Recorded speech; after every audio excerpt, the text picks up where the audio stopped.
السلام علیکم، welcome back to the channel. جیسا کہ آپ احباب جانتے ہیں کہ ہم نے اپنی گزشتہ ویڈیو کے اندر مسجد بنانے کی جو اہمیت ہے، جو فضیلت ہے اور جو اس کے اوپر اللہ تعالیٰ نے انعامات کا ذکر کیا ہے، ہم لوگوں نے وہ گفتگو کی تھی۔ اور آج جو ہے ہم مسجد کے دوسری جو فضائل ہیں ان کے اوپر بات کریں گے کہ مسجد کی صفائی کی کیا فضیلت ہے، مسجد کے قریب گھر ہونے کی کیا فضیلت ہے۔ اس طرح کی جو باتیں ہیں ان کے اوپر ہم گفتگو کریں گے آج۔ تو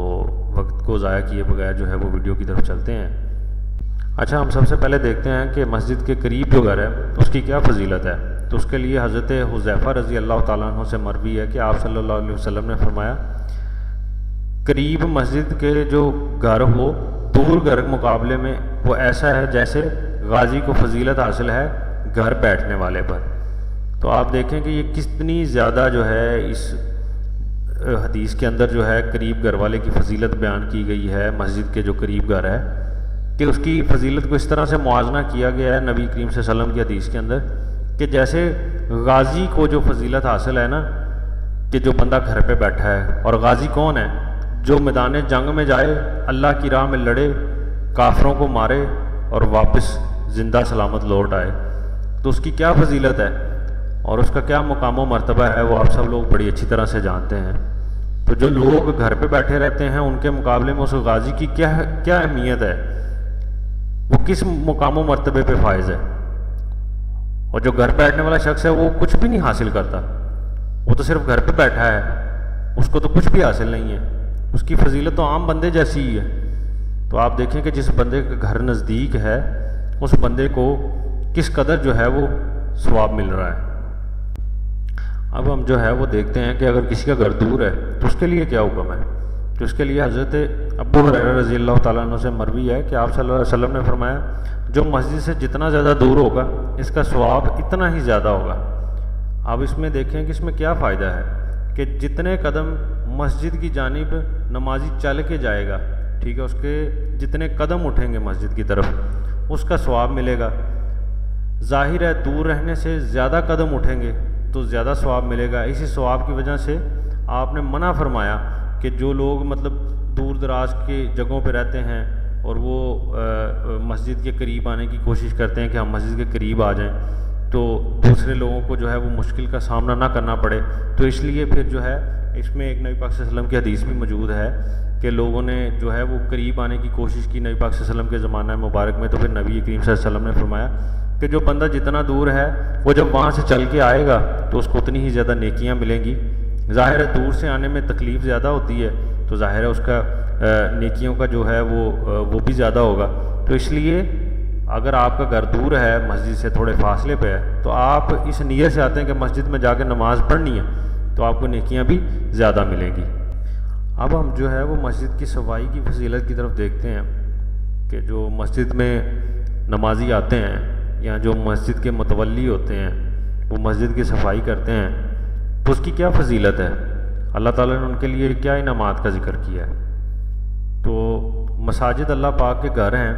آپ سب لوگوں کو پتہ ہے، اور انہیں صاف ستھرا رکھنے کا حکم دیا گیا ہے۔ تو سورہ بقرہ کے اندر جو ہے اللہ تعالیٰ کا فرمان علی شان ہے، ہم نے تاکید فرمائی ابراہیم و اسماعیل کو کہ ہمارا گھر خوب ستھرا کرو طواف والوں اور اعتکاف والوں اور رکوع و سجود والوں کے لیے۔ اب آپ اس آیت مبارکہ کی تفسیر جو ہے وہ ملاحظہ فرمائیں، اس میں دیکھیں کہ اللہ تعالیٰ کس طرف اشارہ فرما رہے ہیں کہ مسجدوں کو گندگی اور کوڑے سے پاک رکھنا بہت ضروری ہے، کیونکہ مسجد کی تعظیم کعبہ معظمہ کی طرح ہے۔ اسی طرح کعبے کی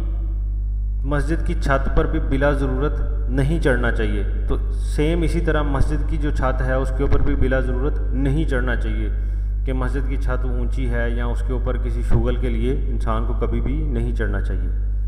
اب آپ اس آیت میں جو ہے دیکھیں کہ اللہ تعالیٰ نے کعبۃ اللہ شریف کی جو صفائی ستھرائی ہے اس کا حکم دیا ہے، اور جو مساجد کی صفائی اور ستھرائی ہے وہ بھی اسی حکم سے ثابت ہو رہی ہے، کیونکہ جو اگر کعبۃ اللہ جو ہے وہ بھی تو دیکھیں اللہ تعالیٰ کا گھر ہے اور مساجد بھی اللہ تعالیٰ کا گھر ہے، تو وہ اسی ضمر میں آتے ہیں اور اسی بات میں یہ بات بھی ثابت ہوتی ہے کہ جو مسجد ہے اس کی صفائی بھی اسی طرح لازم ہے جس طرح کہ کعبۃ اللہ شریف کی۔ اب نا ہم احادیث کی روشنی میں دیکھتے ہیں کہ جو مسجد کی صفائی کرتا ہے اس کے لیے کیا انعامات ہیں۔ تو حدیث پاک میں آتا ہے مسجد سے تکلیف دہ چیز نکالنے اور مسجد کی صفائی کرنے کی بڑی فضیلت جو ہے وہ بیان کی گئی ہے۔ چنانچہ سلطان دو جہاں شہنشاہ کون و مکان صلی اللہ علیہ وسلم کا فرمان علی شان ہے، جو مسجد سے تکلیف دہ چیز نکالے گا اللہ پاک اس کے لیے جنت میں ایک گھر بنائے گا۔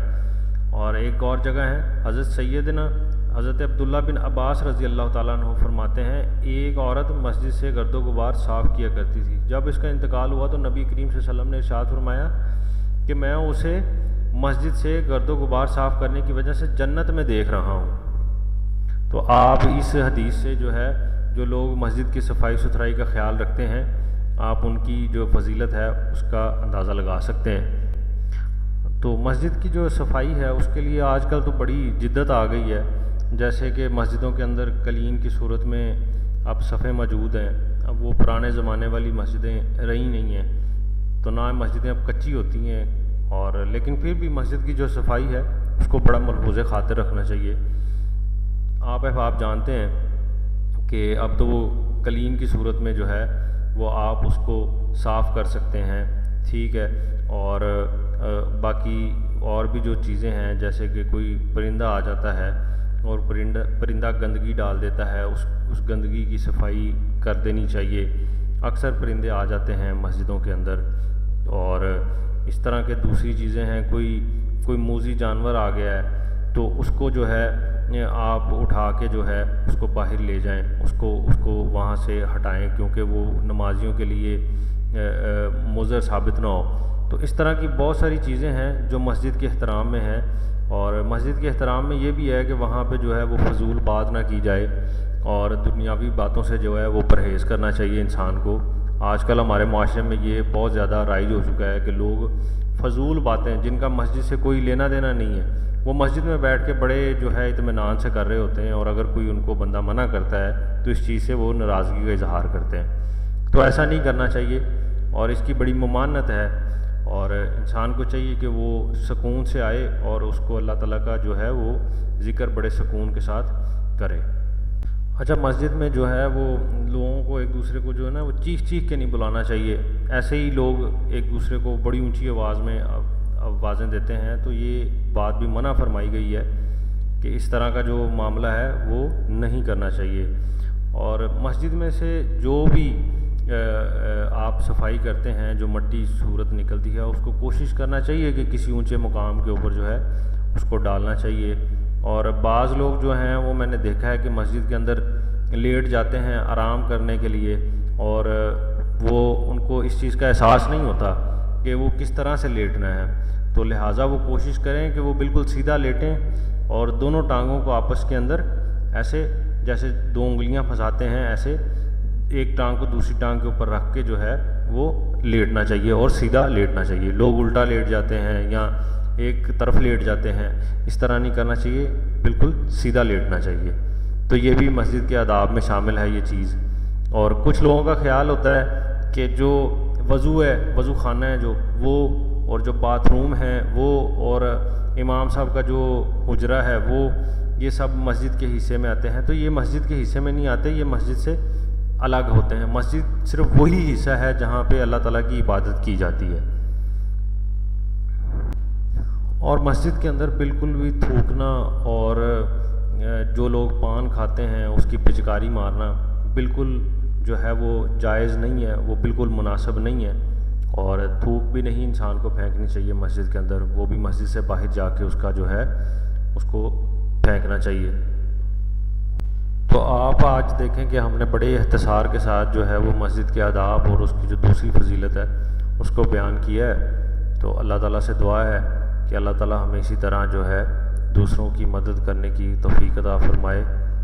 اور اگر کوئی غلطی کوتاہی ہو گئی ہے تو اللہ کے حضور معافی کا طلبگار ہوں۔ خدا حافظ، السلام علیکم۔